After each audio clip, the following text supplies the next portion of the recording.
Okay, so the recording has now started. So I can start. And this is probably the last in this the last session, this seminar. And the topic today should be the groupoid model, which was first defined in 96 in a paper, The Groupoid Interpretation of Type Theory, by Martin Hoffman and Thomas Streicher. And well, a bit more generally, we have so last week we have seen the setoid model, and previously we had seen the set model or the standard model. And so we are interested in many axioms or principles that may hold in some models and not in others. So in particular, well, we have some axioms such as the law of excluded middle, we have the axiom of choice, and then we have some extensionality axioms like function extensionality and propositional extensionality. So this one says that if f and g are elements of some phi type, then f is equal to g internally when they are pointwise equal.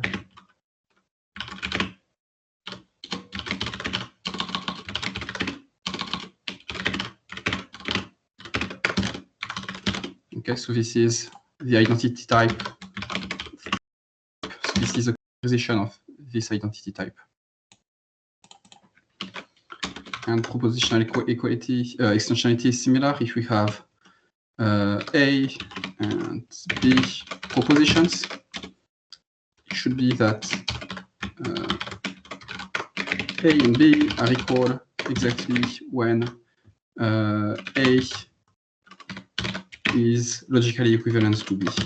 So this means when there are functions in both directions.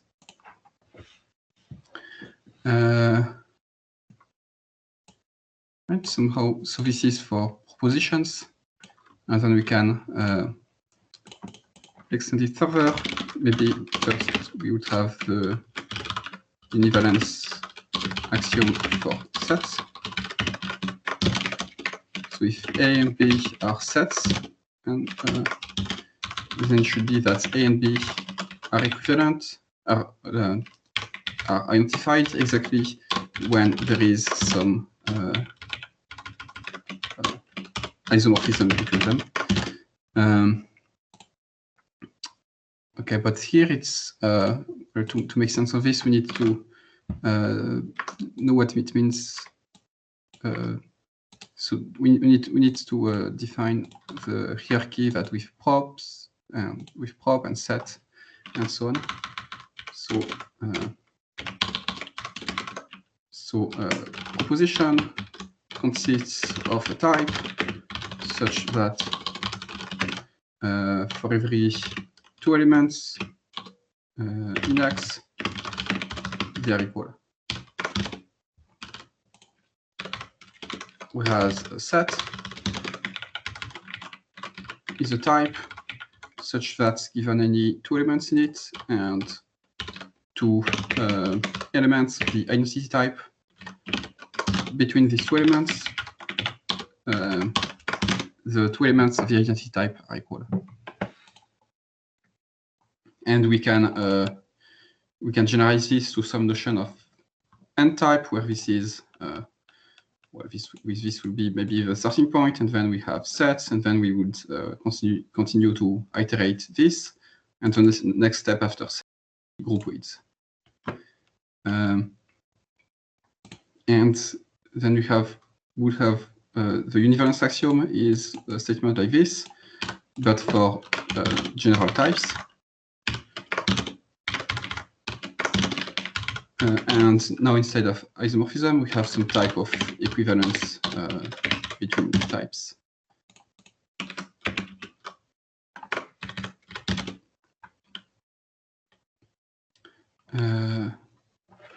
Right.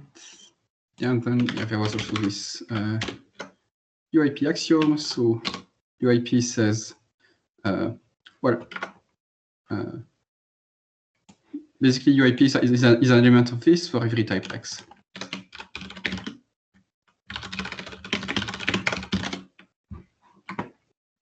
So UIP says that every type is a set.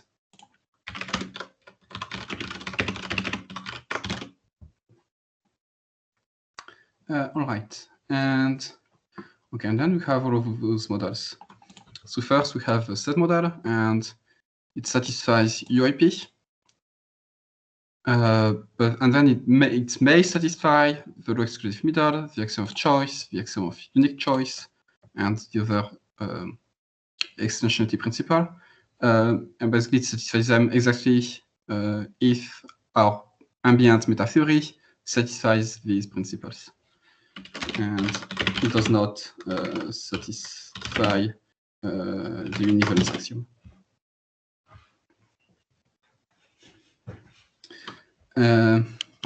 Okay, and next we have the setoid model, and it still satisfies UIP, but now it also satisfies Funnext and function extensionality and proposition extensionality. And I think it may also satisfy the axiom of unique choice. Well, it still does not satisfy the univalence axiom. Okay, so it satisfies a bit more than the set model, or it depends on our ambient meta theory. So if we have an ambient meta theory that satisfies Funnext and groupoid, then it does not. Then it's not too different. But if our meta theory is a bit weaker, then it satisfies those extra principles. And in the setoid model, and then the models that we will see a bit later, context and types are defined in a similar way. So in the setoid model, context is a setoid, and the type is a setoid vibration, or we can also see this as a vibrant dependent setoid over a base setoid. And I will give a definition later.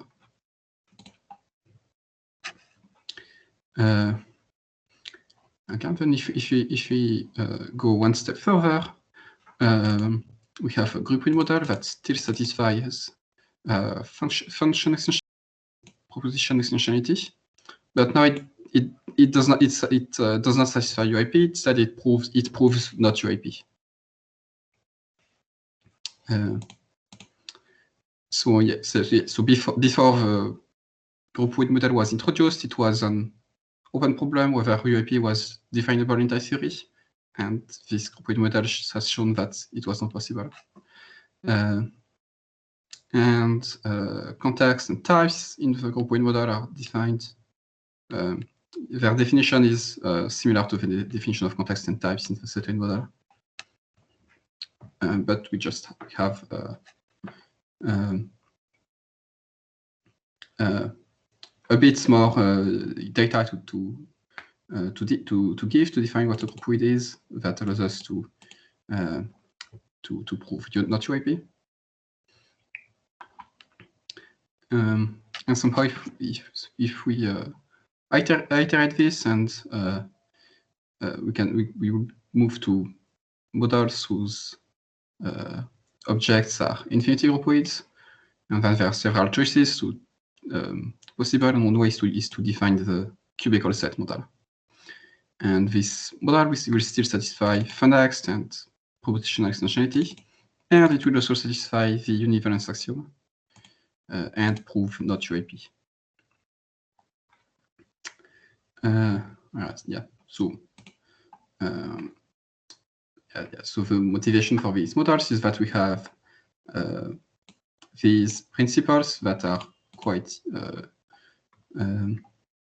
like we have these principles such as the univalence axiom and UAP, and we want to construct models that either satisfy or do not satisfy these principles. But there's a hierarchy between these, right? Because if you have univalence, you can't have UIP, right? Yes. So if we have the univalence axiom for sets, we cannot have UAP. Yeah, but we can have. So then there's some hierarchy. So UAP says that every type is a set. So if we and then we could have also every type is a proposition, but then that's easy to refute. And then you could have every type is a groupoid or a two-groupoid and so on. And we can also have univalence at every level. And then the nth univalence axiom would prove that the nth UIP principle does not hold.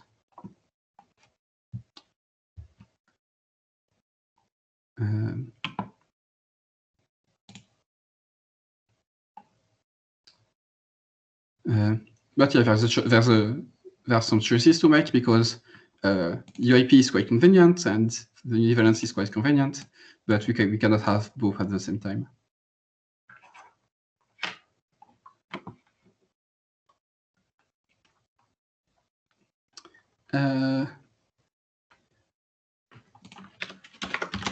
Okay, yeah, so we can look at the definitions.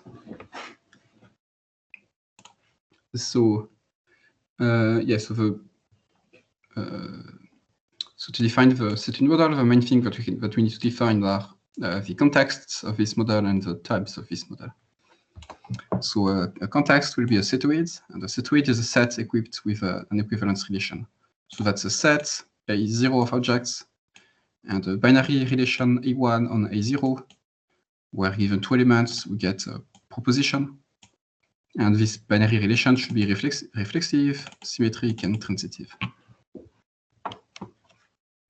And then in a systematic way, if we have any thing that is defined using this kind of definition, we can have a notion of dependent thing over a base thing. In this case, we have a notion of dependent setoid over a base setoid. And so we replace sets by families. So here we have a family of points or objects over every point in the base. And then we have a relation between points of this family for every two related points in the base. And then we have dependent versions of reflexivity, symmetry, and transitivity axioms.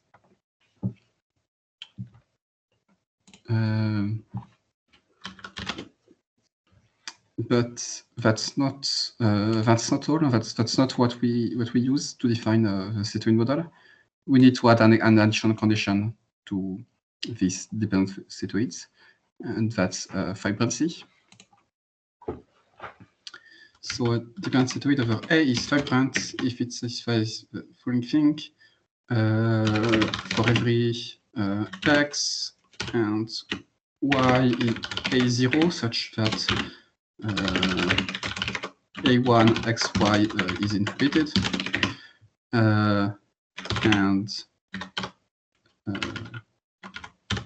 if you also have x prime in B0 of x,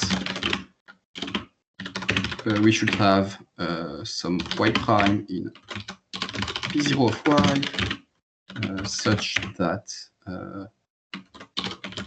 B1 of x prime, y prime is inhabited. And so one way to look at this is to draw some square where in the base we have x and it is related to y.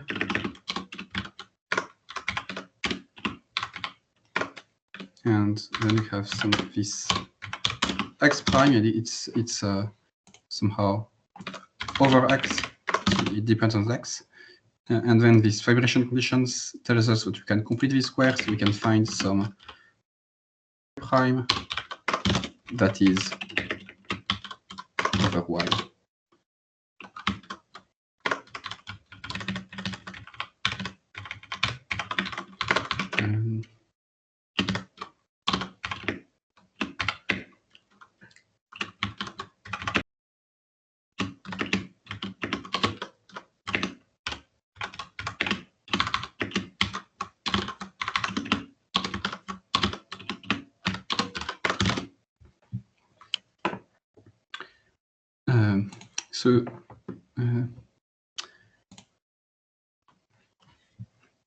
And well, more generally, often these vibration conditions, the idea is that we have some shape in the base, and in this case, the shape is just a line between x and y, and then we have just a single point in the dependent sink, and this tells us that we can complete this single point to the same shape as the one that we have in the base. Yeah, so in this case, we have a line in the base and a point in the dependent sink over one of the endpoints, and we can complete this point to a whole line that is over this line in the base. Yeah, so that's somehow the more geometric way to view this. And another way is to think that when we have a1 of x and y, it should mean that x and y are equal. But now, whenever we have x prime in b0 of x, because x and y should be equal, we should also have some element of b0 of y. And if we just have this, we don't have any way to produce any such element. So we need to add this condition.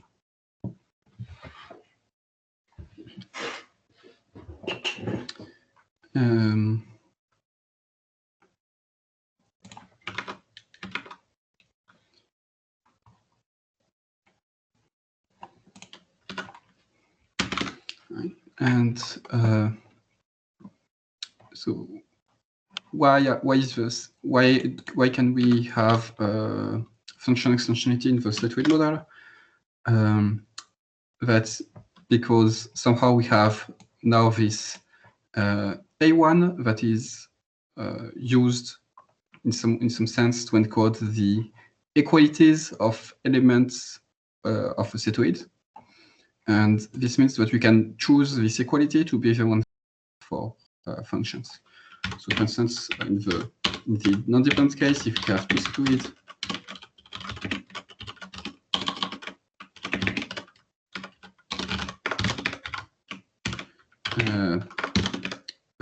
two base setoids, we define the setoid of functions between x and y.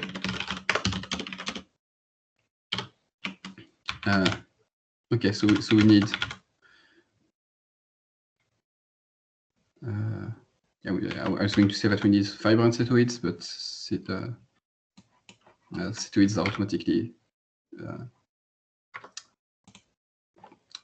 because there could also be a notion of fibrant setoid, and that would be the same as a fibrant dependent setoid over the empty terminal setoid, but any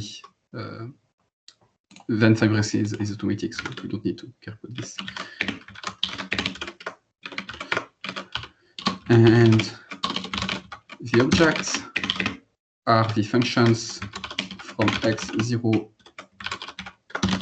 to y0 that preserve the relation.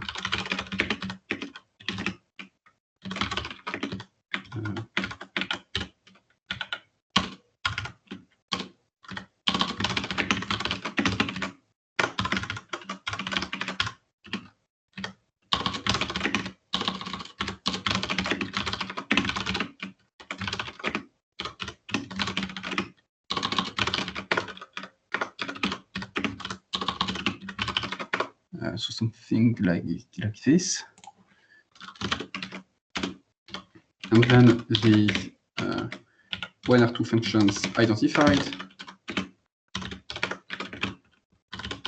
Well, they are identified when for every x in x, we have an identification between y1 and of fx and gx.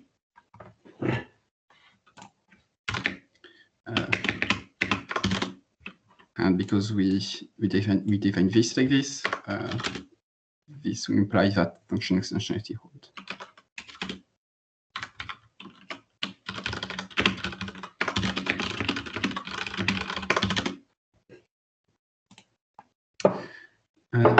You mean X arrow line 1 on line 93? X, yeah. Thanks.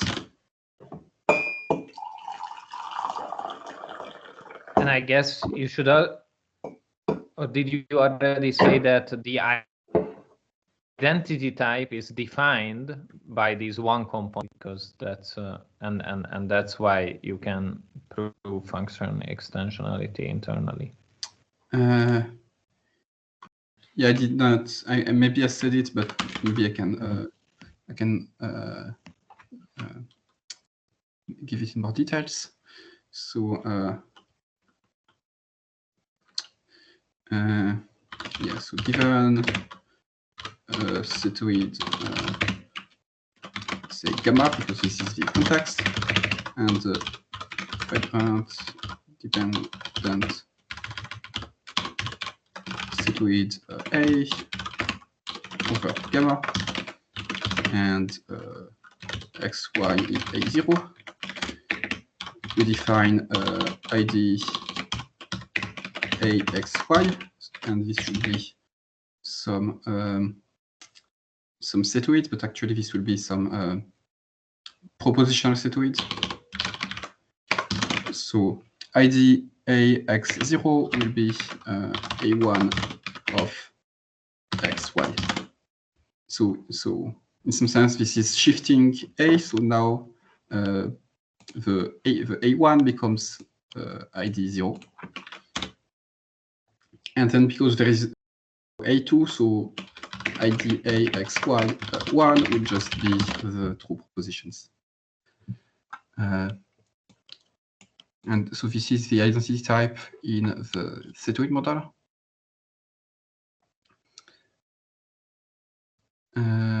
Well, okay, I should, okay, just, yeah, given a setoid A over the empty context, because I don't want to write gammas here. So this is the identity type, and if we look at the identity type for functions, then it will be exactly this. And then this is the same as functions from X to the identity type of Y.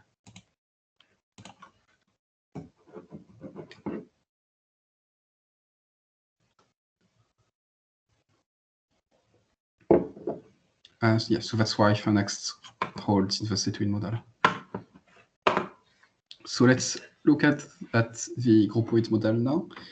And so groupoids and setoids are defined almost in the same way. The only thing is that for groupoids, we don't have an irrelevant relation between points, but we have a set of invertible morphisms between any 2 points. So now this A1 gives the set. And then instead of reflexivity, symmetry, and transitivity, we have identities, inverses, and composition operations. So now these are operations and not just proofs of some propositions. So we have this identity, inverse, and composition. And now we need to satisfy some laws. So we have some associativity law for compositions, and then some inverse laws and identity laws.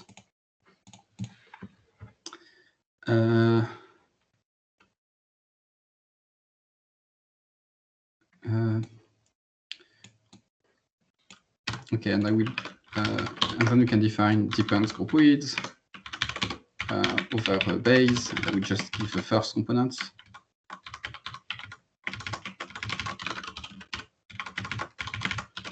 But so we replace set by families. So now we have B0 over A0, and we have P1 given X and Y A0, and some morphism between X and Y. We get this family of dependent morphisms over some base morphism of A. And then we have dependent identities, inverses, and compositions, and satisfying associativity, inverse and identity laws. And then you have also this notion of fibrant dependent groupoid.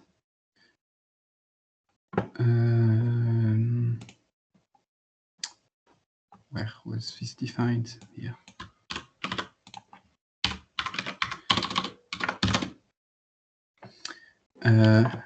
And this is, the definition is the same as for setoids. The only thing is that we need to now care about this precise morphism.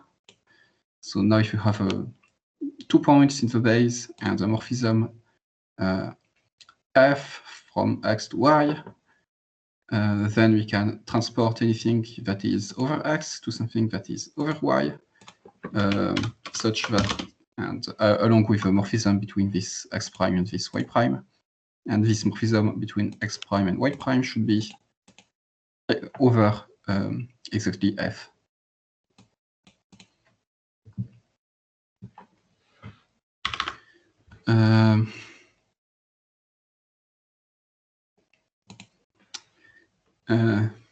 Okay, so that's almost the same as setoids. The only thing is that now this is set, so we have a bit more freedom when defining groupoids.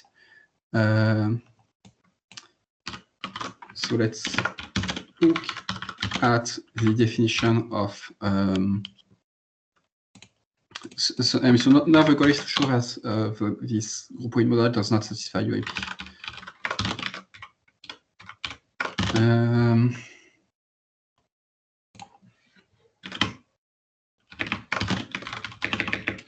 Okay, so we can still define the identity types.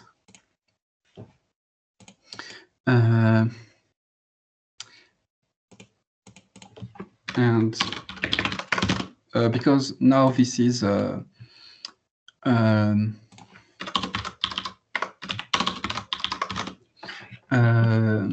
on objects is the same. So points of the identity types are morphisms from X to Y. But now, because we may have several parallel morphisms between X to Y, between X and I and Y, sorry, we cannot just say that this is that these morphisms are always related. We need to say that the morphisms between two morphisms are equalities between those morphisms. And now this means that we can compute the iterated identity type. And here, this on objects, this will be p is equal to q, and on and then only then this will be always true.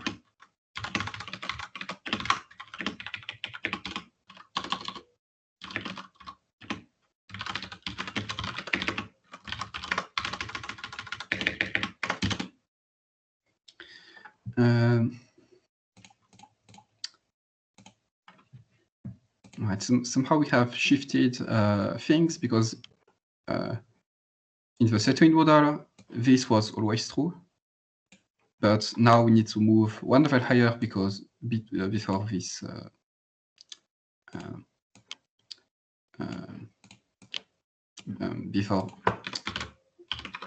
this happens. Okay, and now we can see that probably UIP will not hold, because UIP says that this is always inhabited.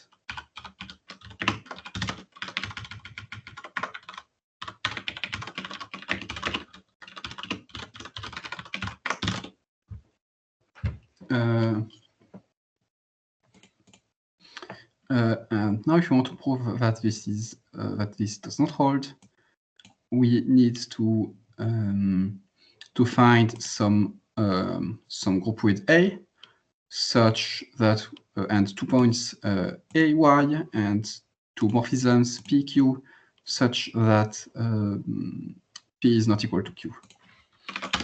And how do we do this? So we can use, for instance, the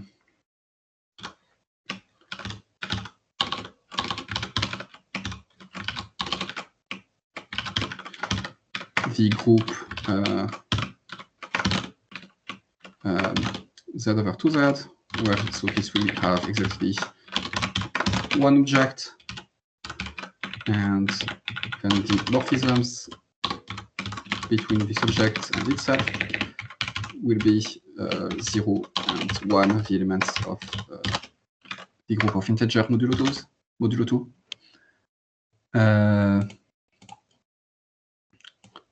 Okay, now this is not inhabited.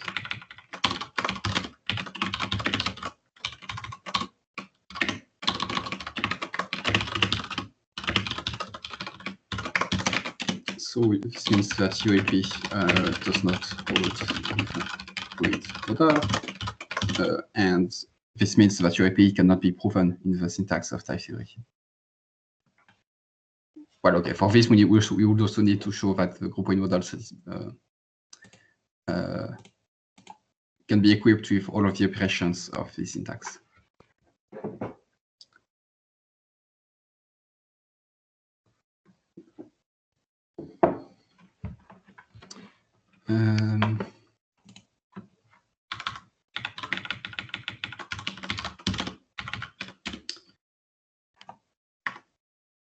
Okay, then we can maybe try to see that the groupoid model satisfies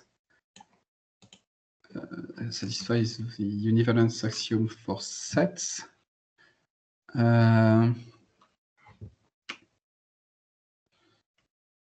So groupoid is a set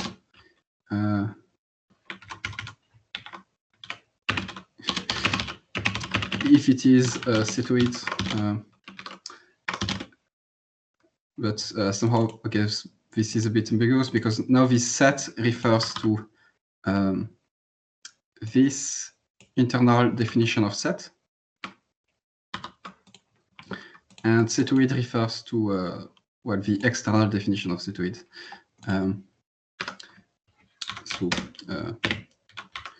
But a groupoid is a set. So groupoid A is a set if A1 xy is a proposition for every x and y in A.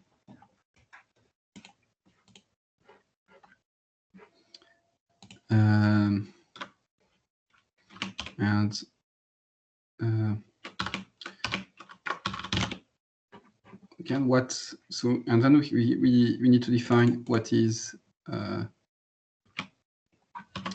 set. So we need to define the universe of sets as a groupoid.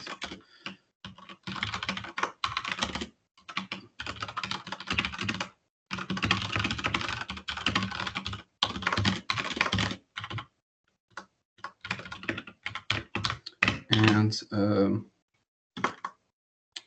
well, so yeah, there are the usual size issues. So we need to look at the universe of small sets in the model of large groupoids. But let's ignore those. And so set is a groupoid. Objects of this are well, setoids actually.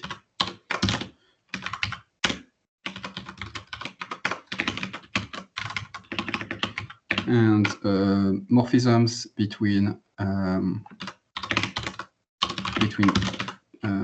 two sets are isomorphism of setoids between A and B. And this will be a groupoid.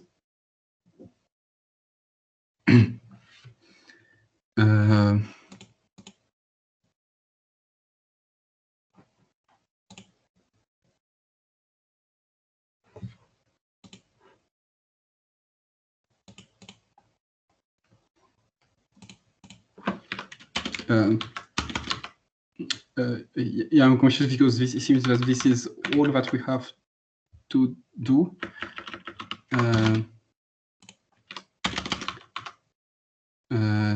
To show that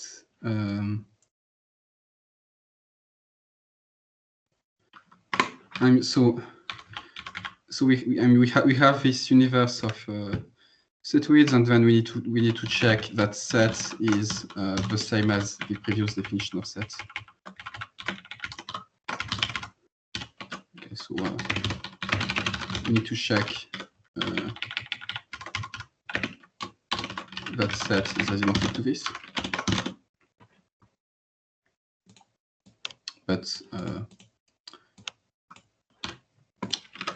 so here U would be defines the universe in this groupoid model would be defined in a similar way. So U0 is the set of small groupoids, and U1 is the set of groupoid isomorphisms between two groupoids. And now, if when we look at this will restrict the first component to be setoids instead of general groupoids.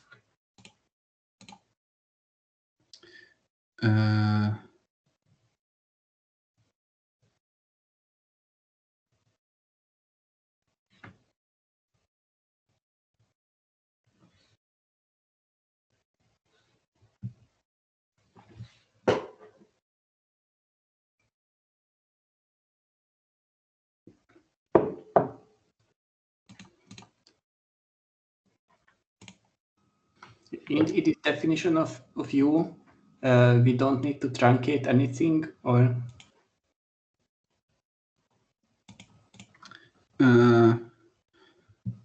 what do you mean? So in the definition of U, so the thing is that here we would want to have we want this to be groupoid equivalences instead of groupoid isomorphisms, and somehow this is some kind of truncation. So we don't have the correct thing here, but we can't have the correct thing here because this would not be a groupoid but a two groupoid. And yeah, so it's the usual thing in the universe of sets. In the standard model, equalities are given by strict equalities of sets, although we would want equalities to be given by isomorphisms. but you could also just say that the groupoid universe, so equality of groupoids is just strict equality.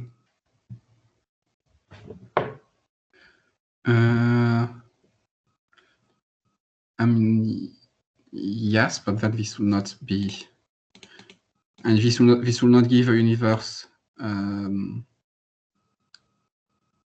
that satisfies the univalence axiom for sets. Because what you want is that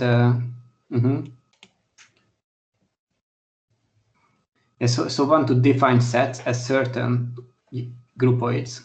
Yes. And that's why we cannot define the groupoid U equality to be strict equality, because we need something which contains at least as much information as the set isomorphism for sets. Yes, exactly. So we can still define a universe where points are groupoids and morphisms are strict equalities. And so I think this would still be a universe, maybe not a universe à la Cocan, and probably not a universe à la Cocan, because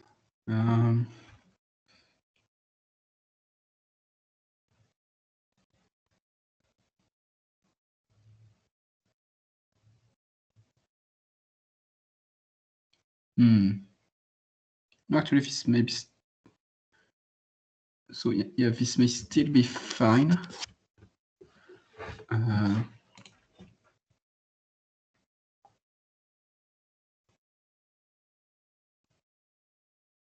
Yeah, so I think we also have some universe V like this.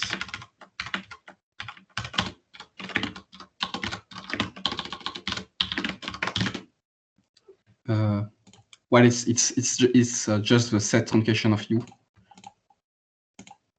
But then we have, yeah, we do not have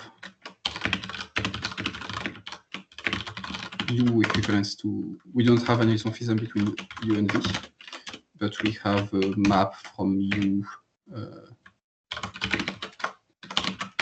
to V.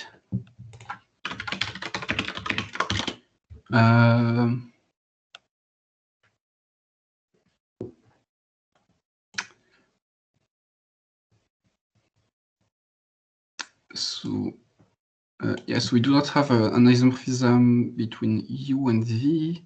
So this means that we have more things. No, I don't know. I mean, we have some map from V to U. So we have more things in U than we have in V.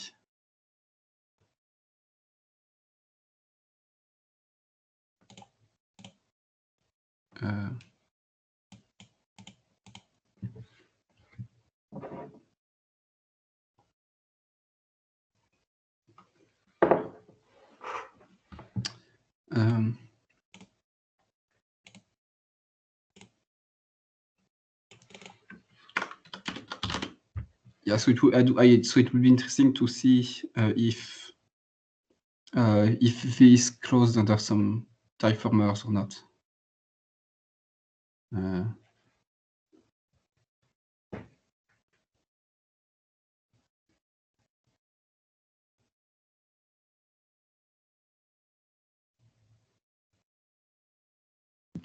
There is the similar construction in the setoid model.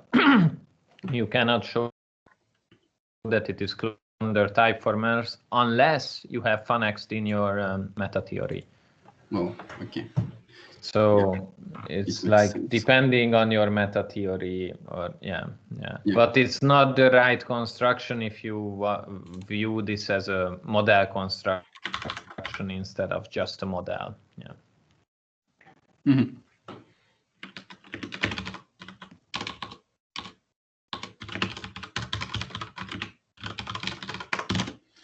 Yeah. So we can look at this, but it's not going to be as well behaved as U, and it's better to look at U.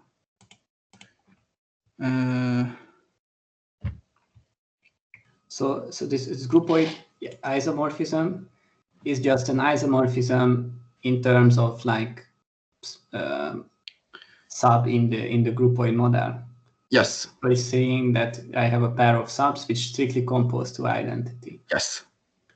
And this is not the same as equivalence. So, but we can say that this is just the truncation of equivalence.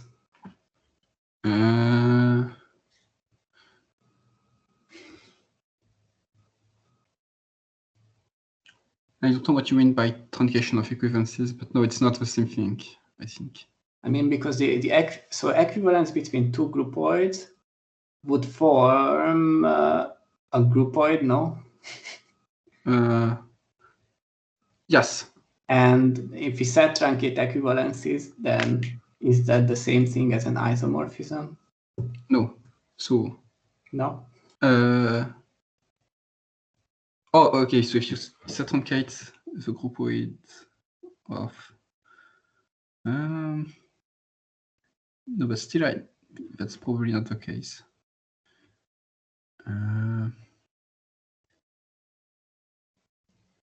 Okay, this may be the case, but it would mean that every equivalence can be stratified to some isomorphism.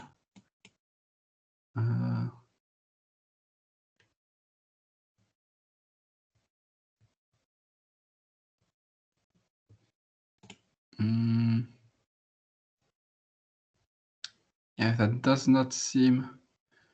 I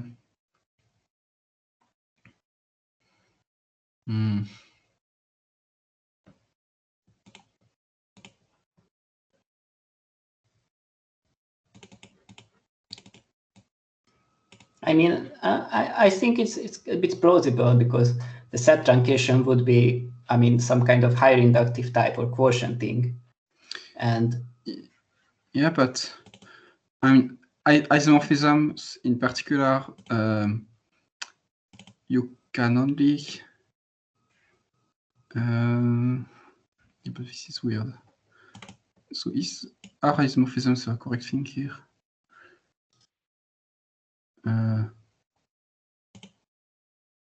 Yeah, so this is isomorphisms up to the equality up to A1 and B1.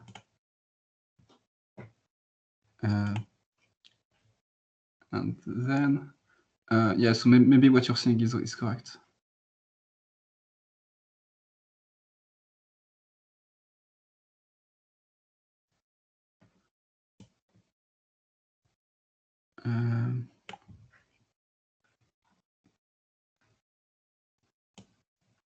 And yeah, it's probably correct. And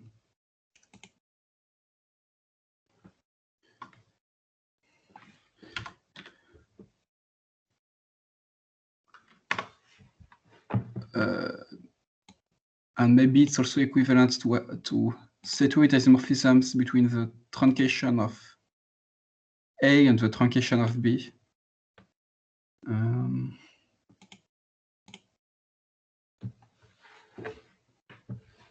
I'm not sure. Yeah, probably.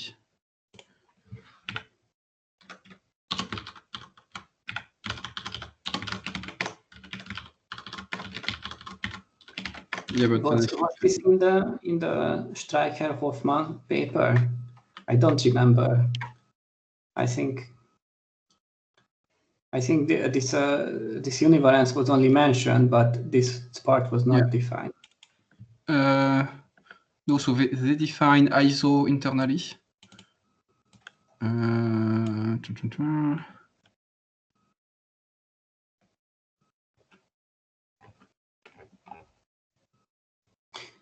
But there was a groupoid universe in the paper. I don't remember. Yeah. And then in that groupoid universe, was this the definition of groupoid equality?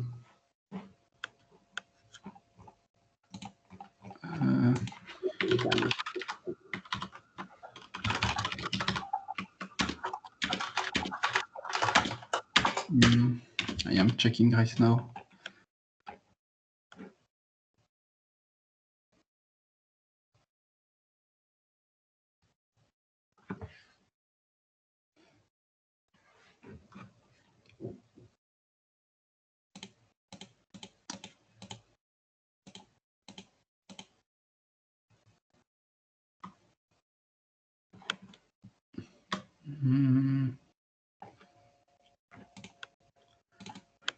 Yeah, they just say the groupoid of small groupoids.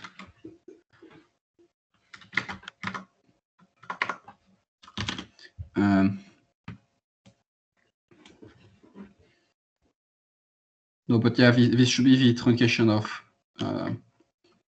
of equivalences, and this is probably the same thing as set-weight isomorphisms between the truncations of the groupoids.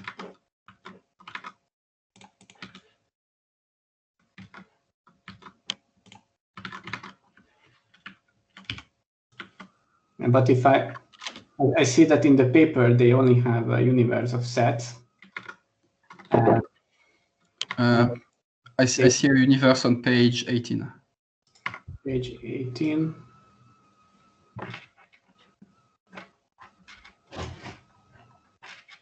Oh, okay.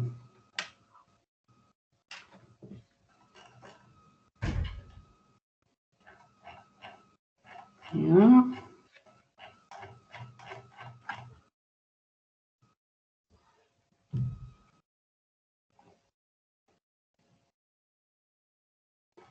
Okay.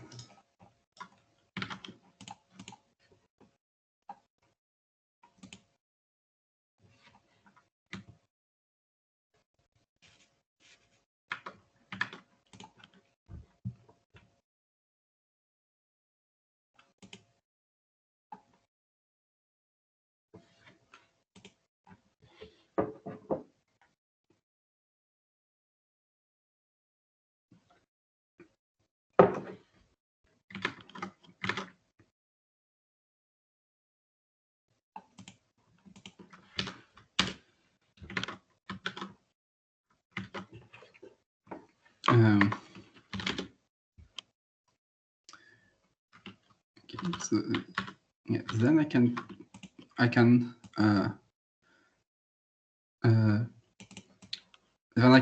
try to move towards some elements of the definition of the cubical set model.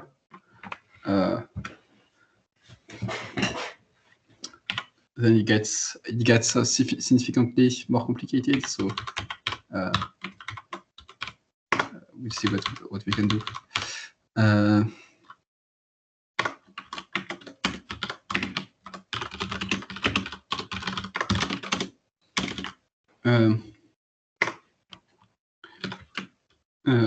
So there the idea is that we want to keep going and define infinity groupoids to have still A0 in set and A1 in A0 to A0 set, and then some A2 and some A3.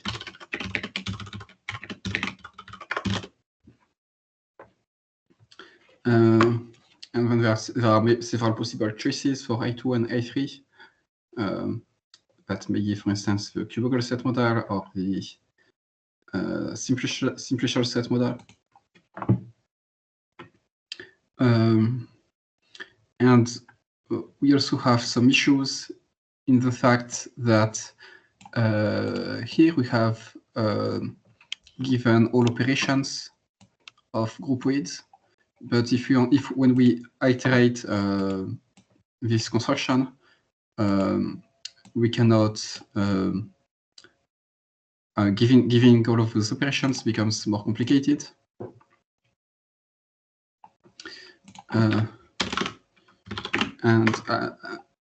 Actually, maybe I think before moving to the cubical set model, it may be good to see that we can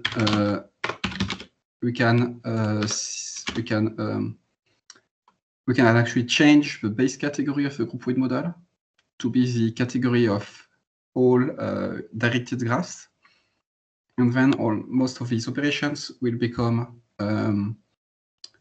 things that fall out of the vibrancy of a groupoid. So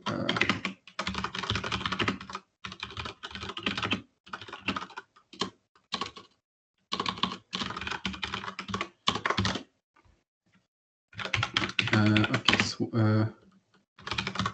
directed graph consists of sets of objects and sets of morphisms, and this should be a directed reflexive graph.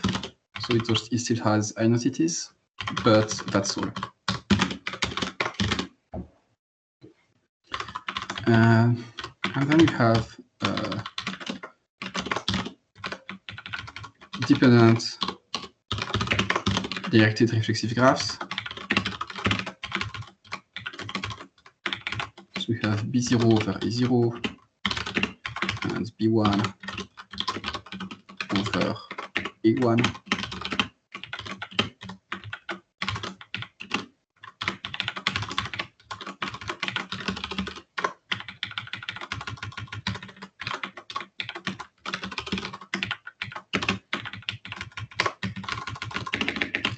And we have dependent identities.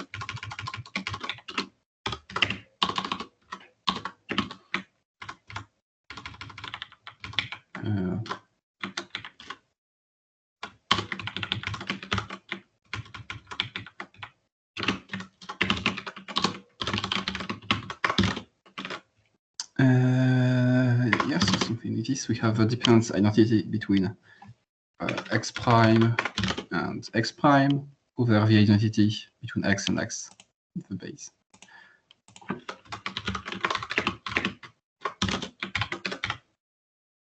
Okay, now we'll say that the dependent directed reflexive graph B over A is vibrant if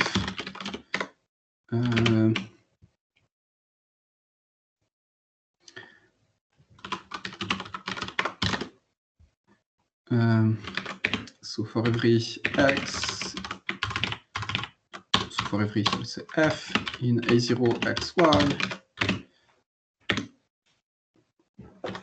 and x prime over b of x, we have, and then I think here it's better if we view this as a relevant operation. So before we had so this was a bit ambiguous whether this condition was a structure or property, because we say we have this one that satisfies this, but we have a choice. We can either say that there exists one, or we can say that we actually have one that is given by some operation. And this will give actually different definitions of the groupoid model. And at least classically, both will work. Maybe constructively, only one of them will work. I'm not sure. Well, so here it's probably already better to view this as additional data, but it may still be possible to view this as just a property. But I think that's... Sorry, is that on purpose that you wrote A0 like 5 characters to the left instead of A1?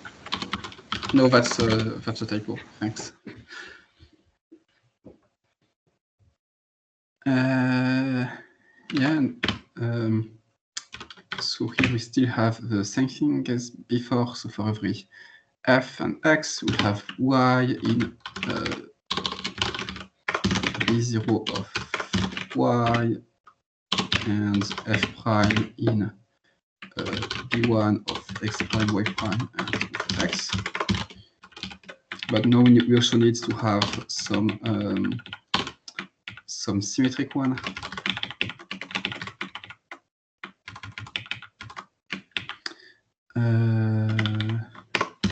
Like this.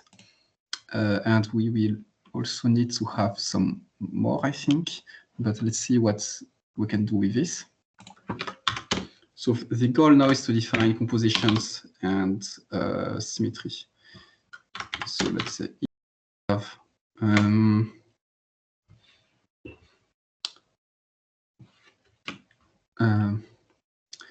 let's say that we have f in A1 xy and f inverse in A1 yx.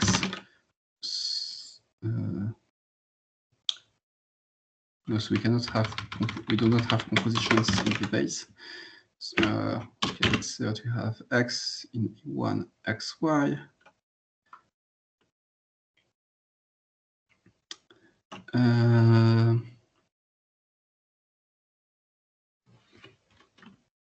And f prime in E1, x prime, y prime.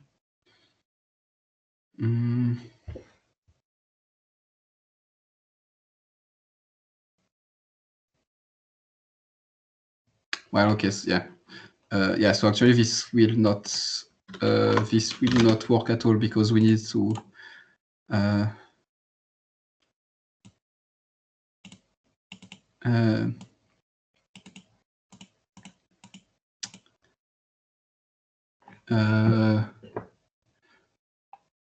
Yeah, I was trying to see if a truncated version of a cubical set model or something similar would work, but actually we cannot stop at A1 here. So can I make? But maybe let's try to do some actually some truncated version of the cubical set model. Yeah, you can just start and say and so on. No? Yeah.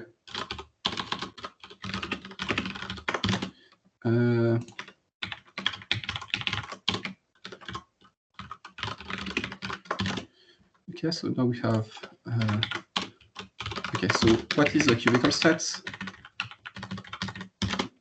And so cubical set will be a set of points and then set of lines and sets of squares and so on. So let's look at what is the shape of this. So maybe I can remove this for now. So we have the type of A2 is probably not correct, right? Yeah, Because yeah. I will fix this. As we have a set of objects that doesn't have any dependencies, and then we have a set of lines between two objects,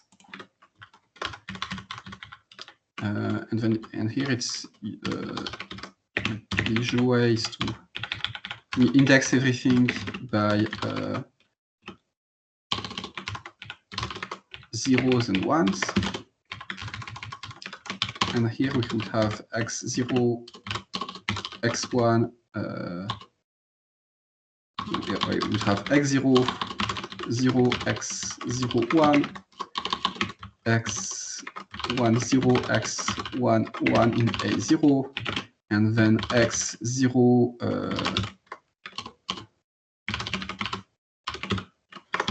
dot,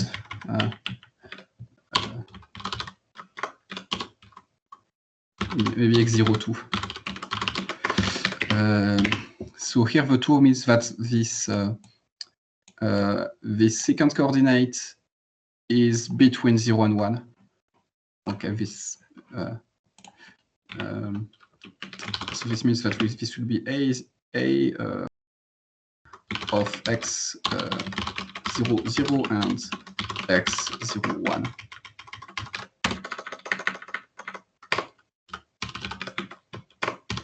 And then you also have x 1, 2 and x 2, 0 and x 2, 1, and for every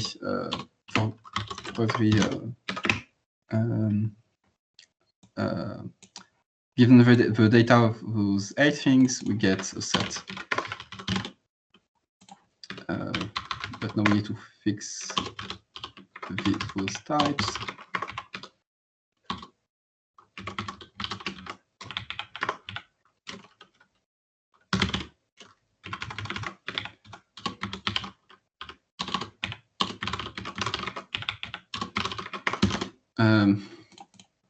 Okay, but now this is probably unreadable. But we can draw it like this as a square.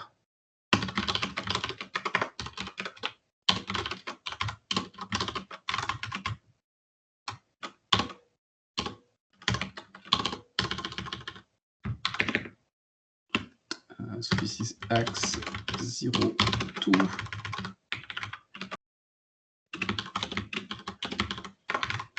this is x to 0.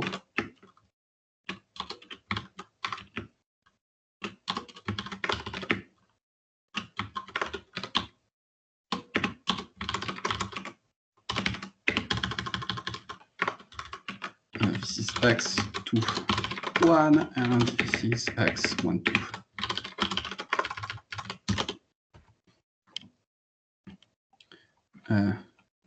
Okay, so this is an element of. Okay, maybe I can just align this like this. So an element of A2 for this data should be seen as a square, so this is the boundary of a square, and an element of A2 should be the face that fills this boundary. And then you can see that, well, we can keep going and define A3, A4, and so on. The only issue is that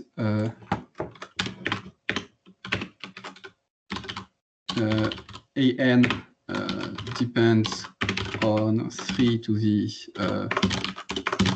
n minus 1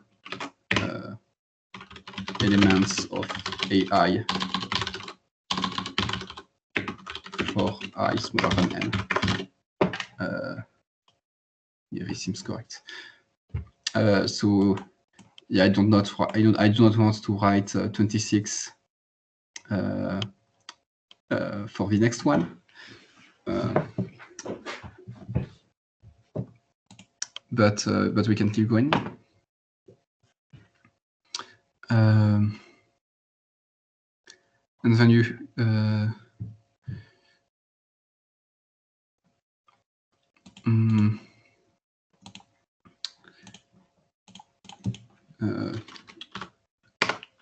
right. And then we also have some operations.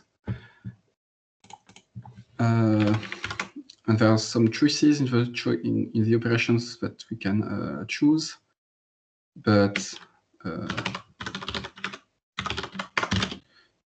usually we have degeneracies. So that's going to be, for instance, if we have x in A0, this will give some. So let's call this one D0. This will give an element of A1XX. So it looks like the identity. And then we have two degeneracies for so maybe this is D0 0, and then we have D1 0 and D1 1, and we just draw the squares that correspond to this. And the idea is that we will select one direction and make this direction trivial. So, for instance, if we select the horizontal direction,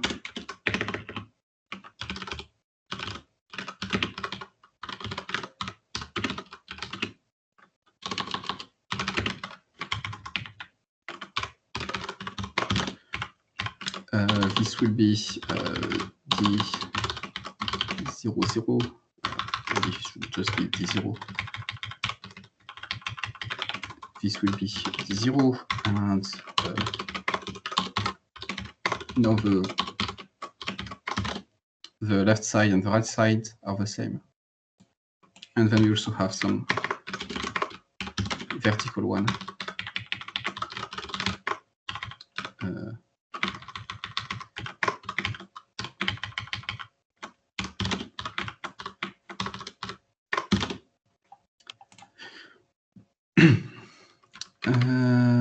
Well, now this is D0.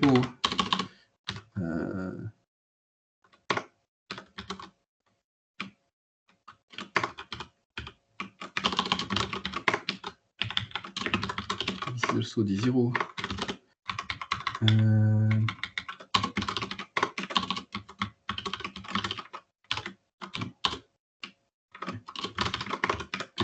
X 0, 2. Okay, and in general, in dimension n, we would have n plus 1 choices for, well, no, in dimension n, we would have n choices to make for a direction. And so somehow this is, in dimension 1, this is the identity. And in higher dimensions, this is a generalization of identities.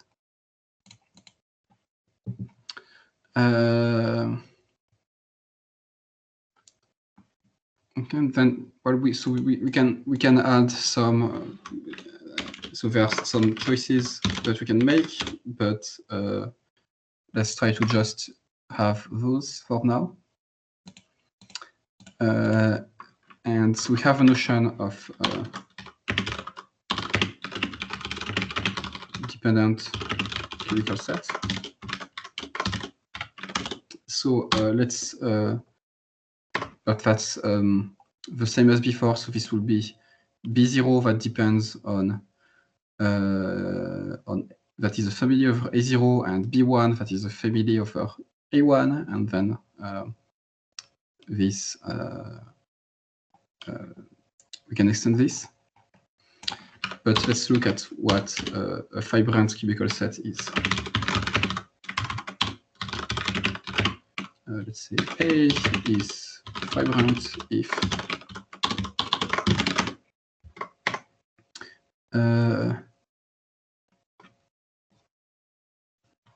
and I think we need to start in a dimension 2.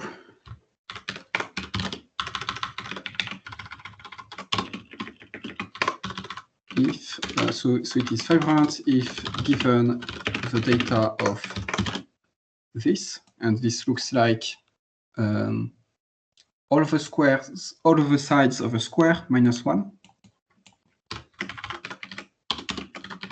We have, so given this data, we should have the missing side. And this will be X.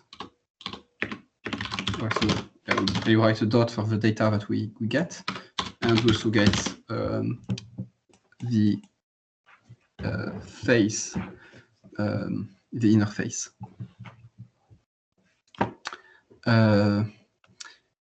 And then we also have the same for all possible missing face. So also for this one, or this one.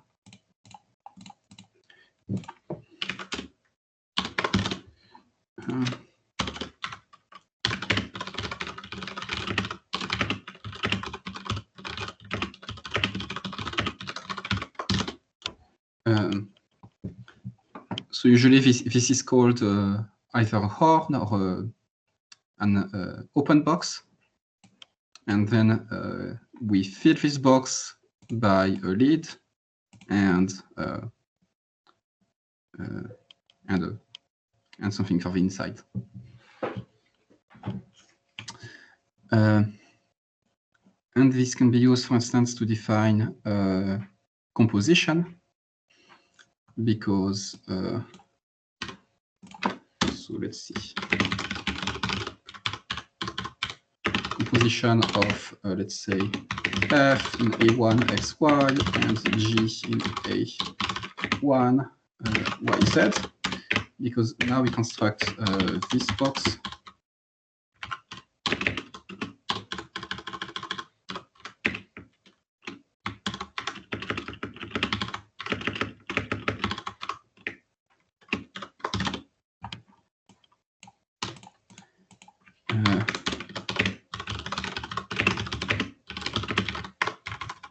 Where this is F,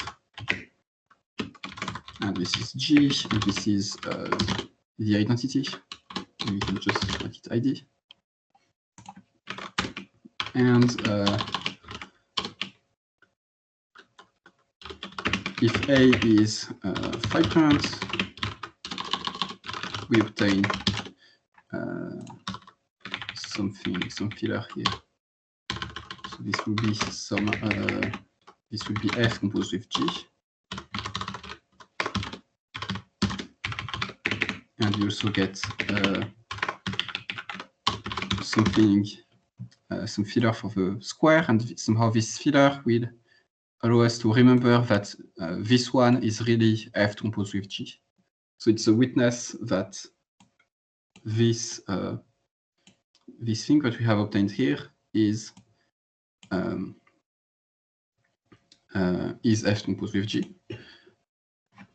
But then we also have other constructions. For instance, we can look at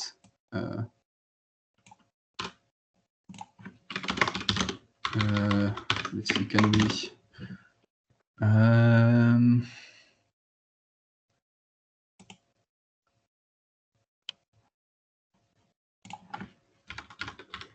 maybe you can do something like this. Put F here and G here. And this will be Y, this will be Z, this will be Z, and we leave this one open. And this will be the identity.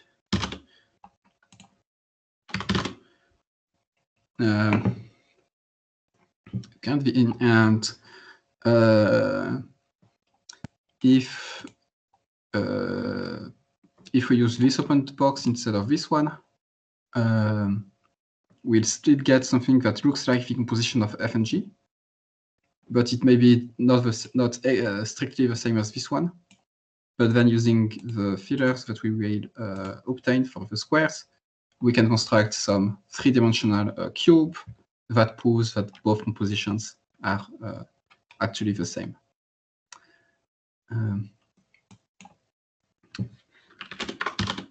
Yeah, so there is lots of. I'm sorry, I'm not sure I got the second construction. So first of all, Which one? I guess, This one?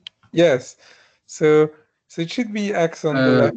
Yeah, this should be X. Yeah, but then how is this different from the first one? Is it just that you do like identity composed with F composed with G instead of F composed with G composed with identity? Yeah, that's one way to view this. The thing is, we do not use exactly the same open box, so we may get some different result. But G on the last one, G goes in the other direction, so not from Y to Z, but Z to Y. Where on the? On the last one. I mean, no, it's okay. The picture is okay. It's just that's what I'm saying. It's a different one because. Oh, you mean like they connect end to end, whereas in the other one they are like. No, but it's still end to end. But it's directed. These are directed. Yeah. But it's still from Y to Z. Right. I mean, the fact that you rotated it somehow, to me, obscures what exactly has changed. Yeah, but that's because it's directed, so I cannot rotate it. I mean, I cannot. Yeah, I do not have. Yeah, basically there are only these two possible choices because I want F composed with G, and then I have to put them on one of the two paths from X to Z of length 2. So either on the bottom path here or on the top path here. So you would need to use the inverse of G if you wanted to get the same picture, or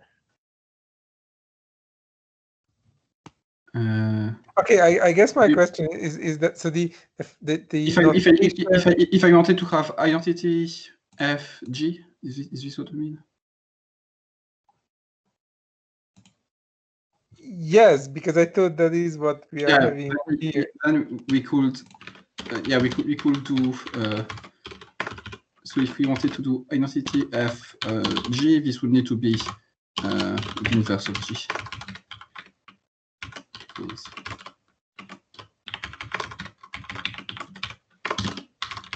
Right. Okay. So that's what I thought. But then I guess my question is this the same as the one above it? Well, it's not exactly the same, but it's so it's not the same. So we have 3 different situations here, not just 2. Okay, thank you.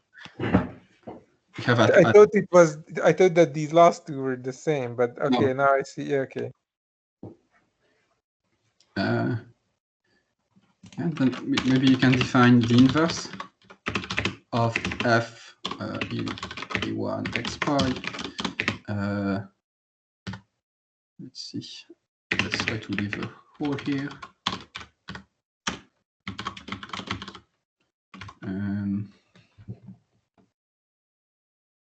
Yeah.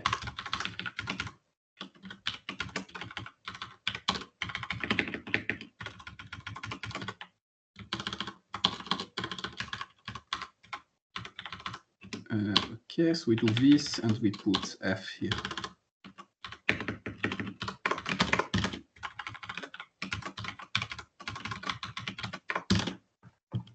Okay, now if we fill this one, we'll get something from y to x, and this will be the inverse of f.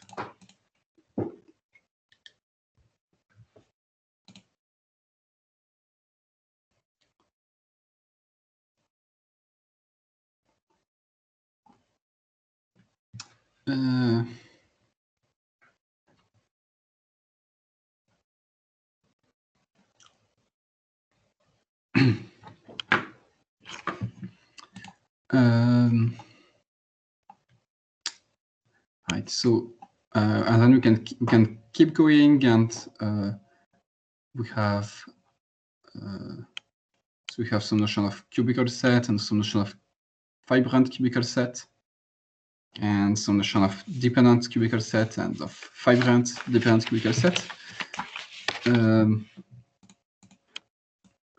But so define it like by hand for every n is not possible.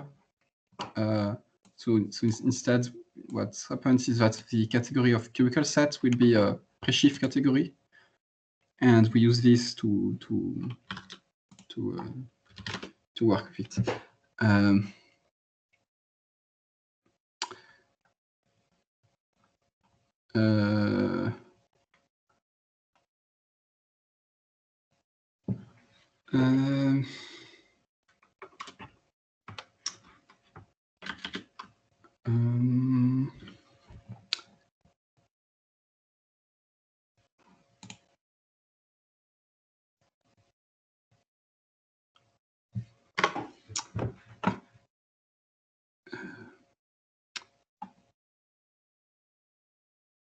Yeah, I'm trying to see what is the next thing to do here.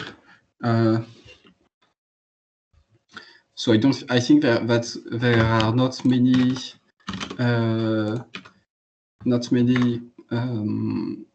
things that you can define explicitly on cubical sets at this level. So I think maybe the goal here was to show that the inverses and compositions in a definition of groupoid can actually be moved out of the definition and inside the definition of what it means for something to be a groupoid vibration. Well, so for groupoids, it's not. We'd also need to change a bit what we have here, but we can do it for. That's what we do when we look at cubical sets. We just have the data of lines, points, and squares, and we also have degenerate lines and squares and so on. So that's identities, and then compositions and inverses and higher dimensional variants of those are given by the vibrancy. I have a question that might be not a well-typed question. So, okay, so what is a model of cubical sets? Yeah, I think it's not well typed. So cubical set is one. So the cubical sets form one model of type theory. And they're also a way to define what the notion of infinity groupoid is, and then it's one way to, when it, the word model is also used for this quite often. So people say that cubical sets model infinity groupoids.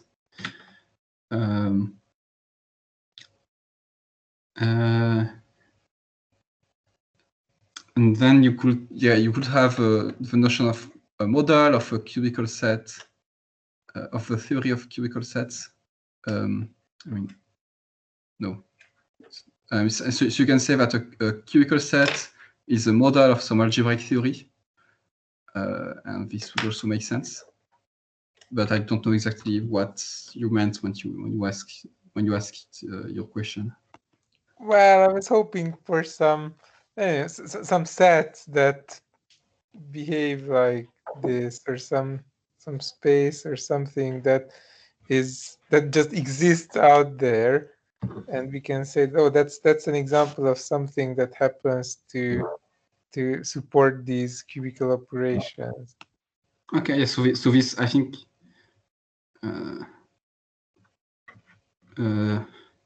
Yeah, so I guess this would be a cubical set is a model of some algebraic theory, and then right. I mean, didn't you mean infinity groupoid, basically? That cubical sets are one way of describing infinity groupoids, and infinity groupoids have some geometric realization, or isn't? I think you asked geometric realization, no? Well, that would be very interesting, yeah.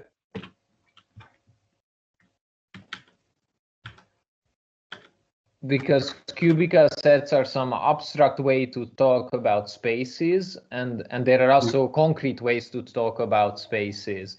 It's a bit like defining real numbers as Cauchy sequences. That's the concrete way, and the abstract way is saying that you are working in a field which has certain properties. Mm-hmm. Yeah, so I guess I'm asking for the Cauchy sequence, or the Dedekind cut equivalent here. Mm-hmm. Cubical sets are already concrete, I would say, but I don't know, should I discuss about like geometric realizations and things like that? I can. I would be interested in a bit like the big high-level picture, at least. Yeah. So anyway, I think that even for this, I need to first say that cubical sets are precious over some category of cubes, or some cube category.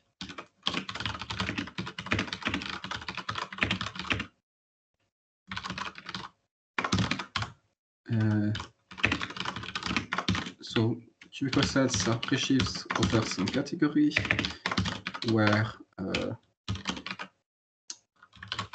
okay, so objects of this category are natural numbers, and morphisms from n to m. If I remember correctly, so this should be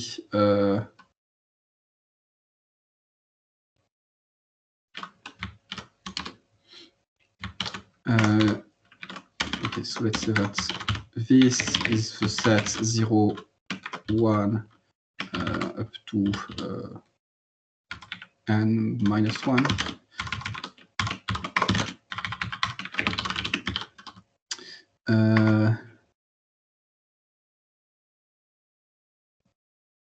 And then this should be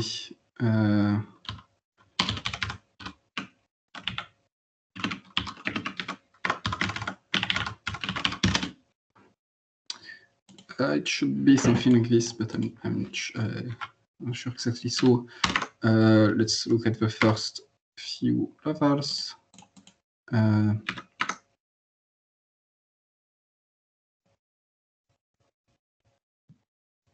So they are functions which are injective on the part which is not mapped, which is not mapped to 2. Yeah. To the 2. Yeah. But that's I mean, this is the first version of the cubical set model. The others I don't know. Yeah.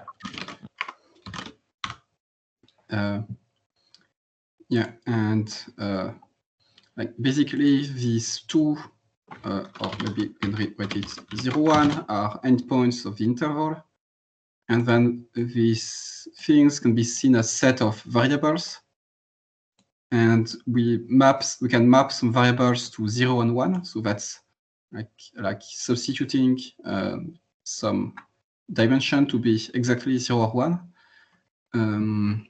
And then for the other parts, we have like basically there's some, it's injective, so it means that on some part it's a bijection. And then we have some, we also can add some dimensions, and that corresponds to the degeneracies.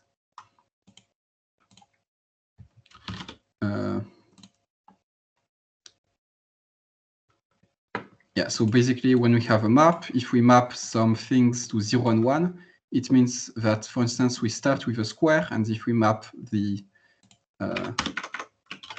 if we have a square,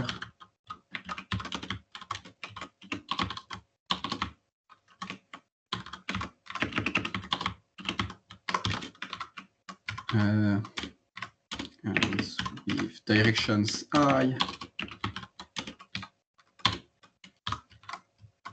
and j,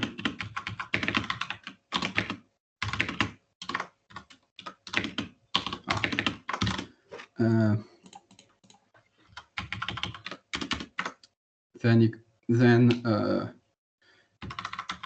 maybe I can just kind of copy the square from before. This will be better.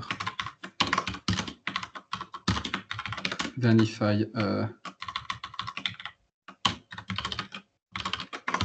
so if I have this, and now if I take x22 and restrict it along the map that sends I to 0 and let's say j to k, this would be x. So the 2, because I is sent to 0, the 2 will become 0, and because j is sent to k, so that's a variable, so this will be sent to 2. So here n is 2 and m is 1. Yes. Or actually, well, I guess m could be anything because we haven't said that k is exactly yeah. But yeah, so here n is 2, m is equal to 1, and if I or I guess m could be the set with k, and n would be the set with ij. So those are finite sets instead of natural numbers. And now if I restrict this x to 2, and I set I to 1 and j to k, okay, so here the dimensions go this way. So it means that this on the dimension I restrict to this line, and I don't change the dimension k, j. So this will be this line.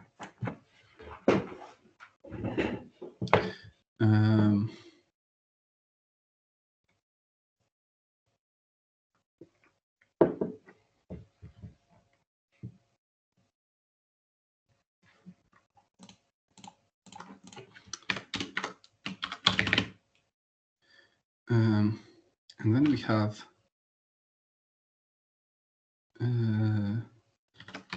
so we have category of presheaves, presheaves over this cube category.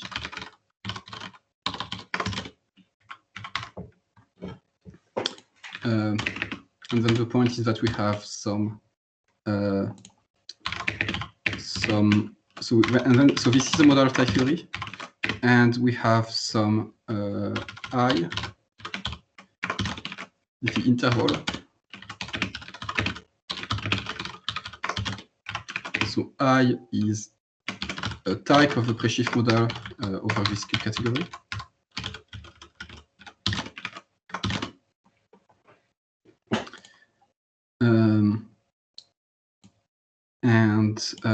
Then internally to this this presheaf category, we can use this I to define to work with cubical sets without looking at like the explicit definitions. But it's still quite complicated, but at least it becomes more uniform and with less combinatorics. And we can just axiomatize this I inside this presheaf category, and we can forget about the definition of this cube category once we have the axioms for this I.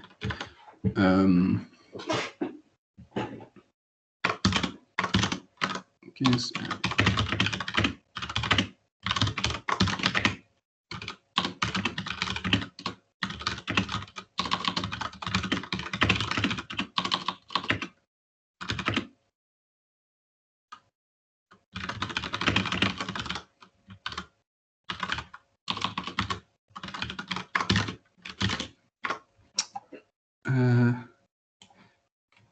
okay, but so this this gets in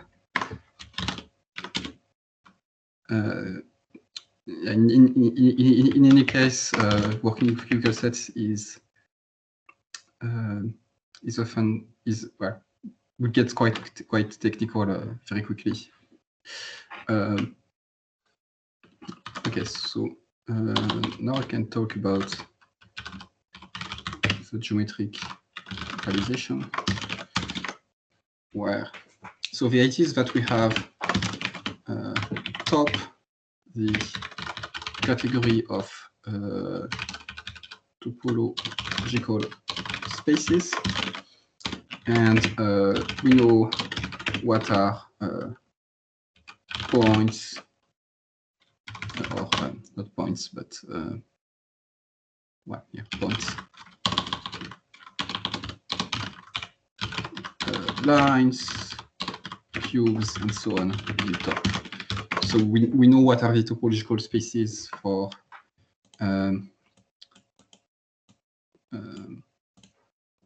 points, lines, and cubes in top. And actually, what we can say is that we define, so we have I in top interval.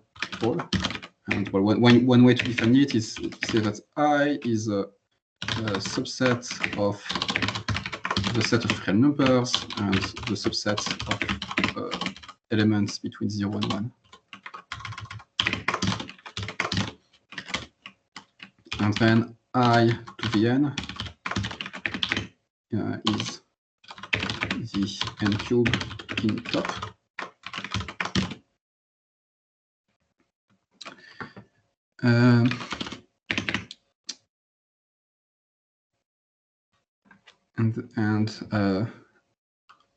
No, what happens is that so we have this topological notion of what, so we have this topological notion of space, and given a cubical space, we want to realize it as a topological space. So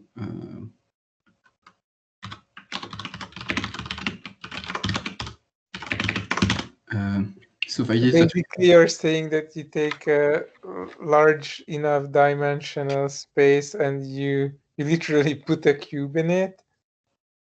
No. So here we know we just have so here I just say that we have spaces of n cubes as topological spaces.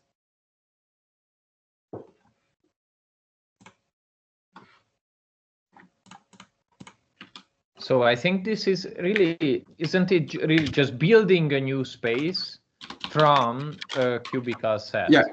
So you create a completely new space. You don't put something into a pre-existing space.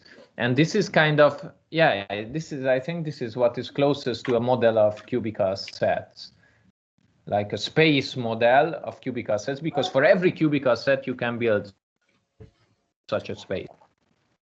You can geometrically realize that cubical set. So are you basically saying that the kinds of, like, even just the pictures that one draws when thinking about like a higher inductive type, are you saying that those pictures are not all BS and those really are like realizations of those types? And I'm not sure exactly if I don't think I understand correctly. So I don't know, because I don't think about topological spaces when thinking about higher inductive types. Yeah, but you really, when you draw down something that's a bit closer to a topological space, no? Yeah, but maybe you are thinking about a graph or some more complicated graph. I don't know, because actually topological spaces are quite far from what we draw on paper. I mean, yeah, and they are also very complicated. I mean, for me, cubical sets are simpler than topological spaces. Mathematicians, when I draw an interval, I don't think about all of its opens. Mm-hmm. Yeah, so topological space is already an abstraction. Yeah. Yeah. So it's a complicated notion, and at least for me, cubical sets are simpler than topological spaces. But for a classically trained mathematician, topological space is something relatively concrete, because they have seen so many examples. And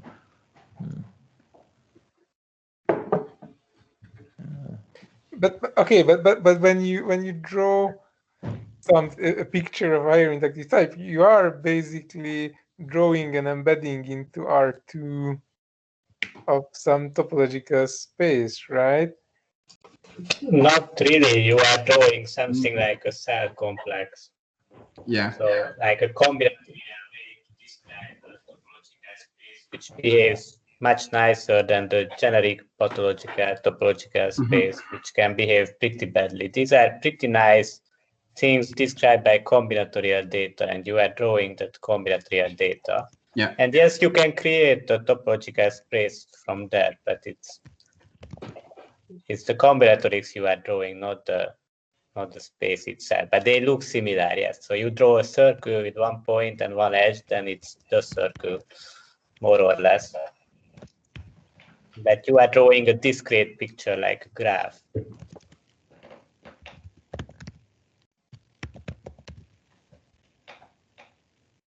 I'm not sure I see what's discrete about the drawing of a circle, but maybe that's a derailment of the discussion.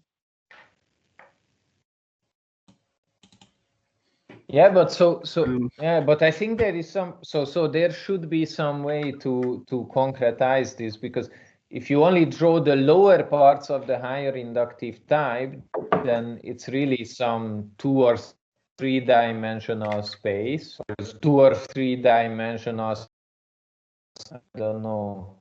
So you could extract the first dimensions from a topological space or something like this.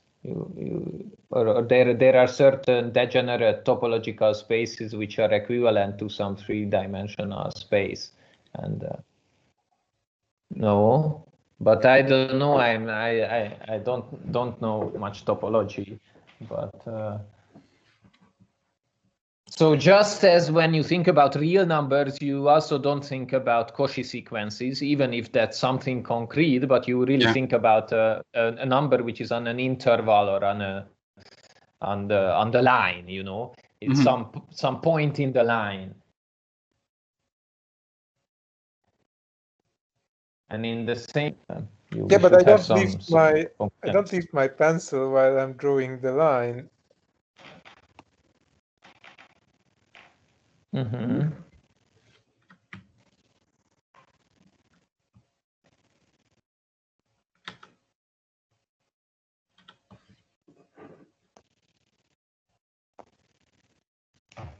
Yeah.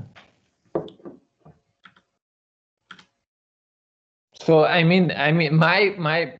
can't really answer this question because I only know the cubical set point of view and not the concrete point of view. But I think maybe Balázs is the best one to answer such a question because he's probably the most classically trained mathematician among us.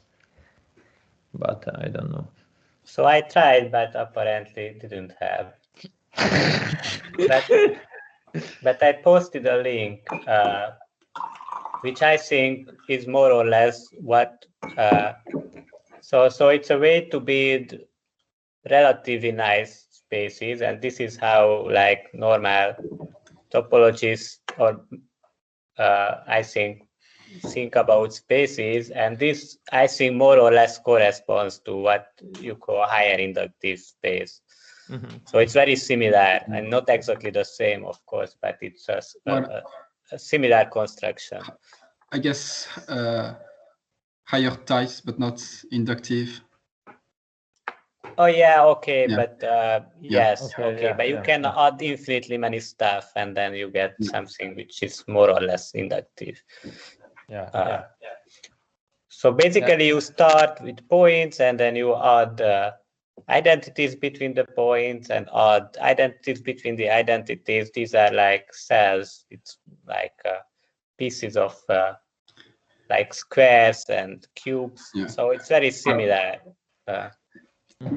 Basically, it's a bit like cubical sets, but you define the topological realization at the same time, and you use the topological realization to explain how you can attach the n+1 dimensional cells. Yes, you have a bit more freedom in attaching, but essentially the combinatorics is easier. But in the format definition, you have more freedom on how you attach, but the essence is the same, I think.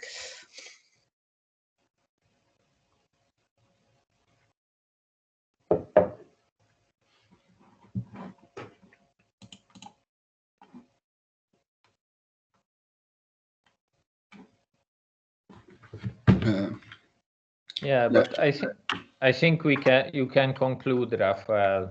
Whatever.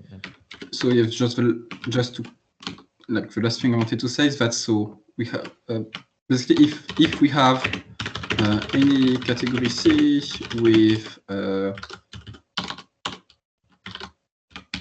objects IN that behave like cubes,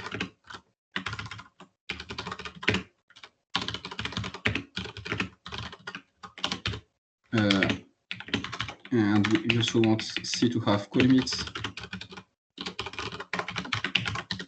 we get some functor from cubical sets to C, and if you apply this to topological spaces, we get this functor from cubical sets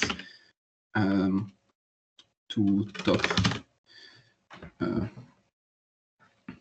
And well, basically a cubical set is a collection of lines and squares and all of those, and in top we'll have all of those lines and squares as actual copies of IN, and they will be glued together. And I don't know, maybe I can, and then I can stop. I don't know if should we have is there some like summary for today and summary for the whole seminar of what we have done. Yeah, we can just try to recall it. What we did, we started with,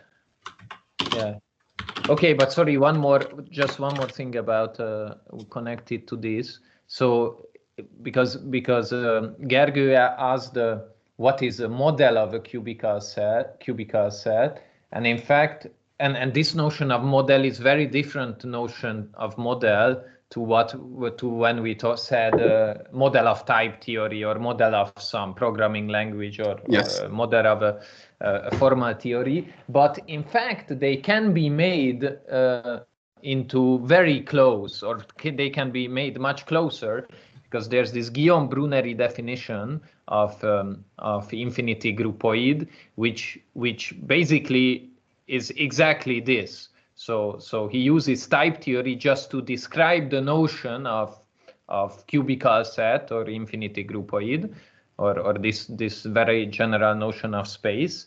And then infinity groupoids themselves will be basically models of this theory. There are some subtleties when you say what is a model of this theory, but it's basically, it's almost the same. So there is a theory for a type theory like theory for cubical sets themselves, but that's different to the usual type theory, and it has different purposes. Yeah. But I think that no. So I think this is not yet very well. I mean, there's lots of people researching this question and how to do cubical sets in a more proof assistant way. And there's even a guy, Eric Finster, who's building proof assistants only for talking about infinity groupoids.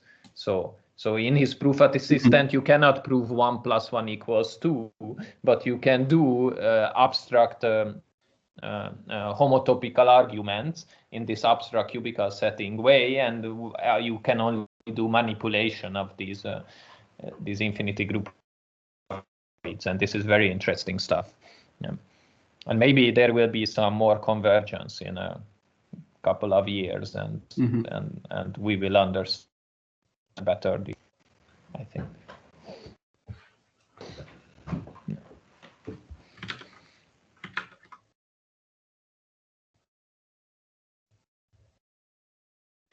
Okay, so shall we try to summarize what we talked about? I think we followed the original plans, right? So we talked about what is a model of type theory, what is the syntax of type theory, and we use this notion of syntax, which is just saying that the syntax is the initial model, and we didn't care about how it is constructed, but we define syntax with its universal property. And then we showed some I think we showed a couple of internal arguments that you can do in the syntax or in any model, and then we started looking at models, right? And yeah, and then Rafael already summarized basically all of the models in the beginning of his talk. So the standard model and family model, and pre-sheaf models, and I've not mentioned pre-sheaf models today, but yeah. And setoid model, groupoid model, cubical set model.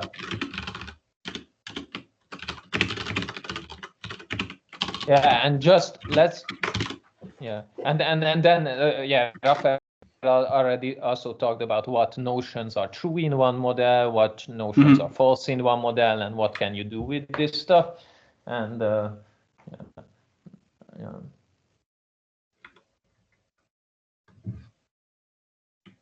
I mean, you should. I think so someone who completely followed all the stuff and did the exercises should now be able to do some interesting research in type theory.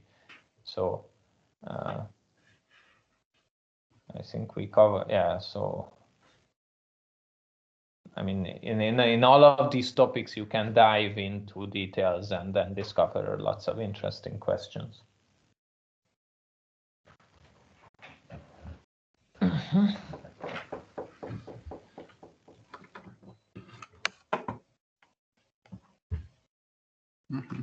Yeah, I'm not sure how useful this was for people doing more practical things, or yeah. But